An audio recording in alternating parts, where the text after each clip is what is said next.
kabayan, so naglaway nga tayo sa bangus Spanish na ginagawa nila. So lahat ng gumawa nito ay nag-trending. Sana sa atin ay mag-trending din.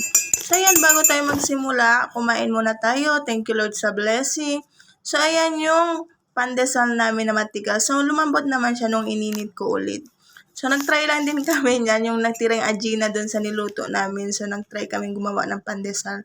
Nakakamiss din talaga ang pandesal ng Pilipinas. So, ibang-iba talaga yung lasa kasi hindi naman tayo expert sa pagbe-bake. So, nag-try lang po tayo. Yan naman yung kalabasan, hindi na masama. Ayan nga, binilhan tayo ni nanay ng bangus sa Tamimi. So, 2 piraso, yan po yung halaga niya.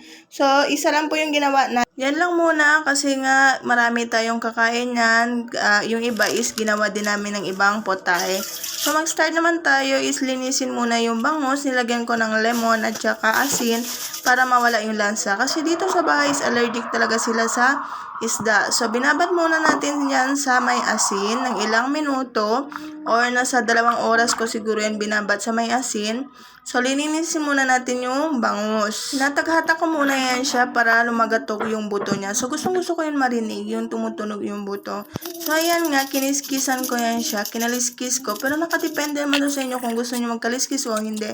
So, ako kinaliskis ko kasi para hindi na hassle pag kinain. Kasi sabi nila, lumalambot naman daw yan siya kasi sa tagal ng pagkukuluan o lulutuin yung bangus.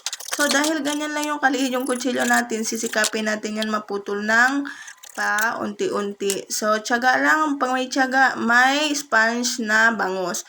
So, ganyan po yung ginawa ko sa bituka. Hindi ko talaga hiniwa kasi yung abdo niyan is pumutok. Kasi nung nakaraan, gumawa ako ng bangus is pumutok yung abdo. Hindi naman siya pumait kasi hinugasan ko namang maayos. So, ayan, binabad natin sa may asin ng ilang oras bago natin yan hugasan ulit. So, hinugasan ko muna siya ulit para mawala talaga yung lansa. Kasi allergic talaga dito sila sa bahay sa lansa ng isda. So, ayan, naglagay tayo sa kaldero ng carrots, ng pickles, olive, at saka yung isda. Sinunod natin yung isda, nasa ilalim siya. So, konti lang talaga yung isda natin. Okay lang yan. Tapos, yung naglagay ako ng buong bawang, pamintang buo, yung cloves, rumpo lang tawag nila dito sa bahay. So, lahat po yung buo-buo. Tapos, yung Laura or yung laurel. Tapos, naglagay lang din ako ng carrots ulit sa ibabaw. So, tapos yan yung pickles at bell pepper. Pampadagdag daw ng lasa yan. Yun ang sabi nila. So, try nyo na rin po. Naglagay tayo ng soy sauce or yung toyo nila dito. Tapos, yung oyster sauce. So, sweet sauce naman kasi dito kung ano lang meron sa inyong available. Yun ang ilagay nyo. Tapos, naglagay din tayo ng olive oil. So, ayun. Sana wala ka-olive, diba? So, yun lang po kung ano yung meron dito sa kusina. Yun lang yung ginamit. Tapos, naglagay lang din ako ng isang basong tubig. So, naglagay po ako ng foil kasi wala tayong gaanong oras talaga na magluto ng matagal kasi kailangan daw na sa 2 oras higit ang pagluluto nito para lumabot talaga yung buto.